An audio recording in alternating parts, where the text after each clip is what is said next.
गेले 40 वर्षाची मागणी आज मंजूर होताना आपल्याला दिसते आहे। चीफ जस्टिस यांनी उच्च न्यायालयाचं सर्किट बेंच कोल्हापूरला जाहीर केला असून त्याचं उद्घाटन 16 ऑगस्टला होत आहे।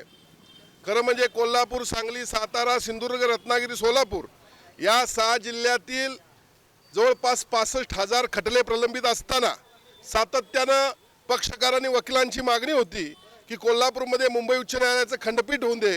खंडपीठ काय झाले नसताना पण या ठिकाणी सर्किट बेंच स्थापन झालं आणि याबद्दल मी सरन्यायाधीशांना खास करून मनपूर्वक धन्यवाद देतो।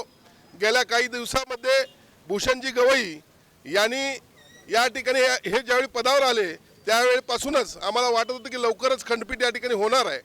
आज सर्किट बेंच होत असताना परत एकदा सन्माननीय मुख्यमंत्री, उपमुख्यमंत्र्यांच्याकडे पाठपुरावा करून या ठिकाणी पूर्ण वेळाचं खंडपीठ आणण्याच्या दृष्टीने आमचा निश्चितपणे प्रयत्न राहील आणि त्याचबरोबर हा विजय सर्व वकील बांधवांच्या एकजुटीचा विजय आहे असं म्हटलं तर चुकीचं ठरणार नाही।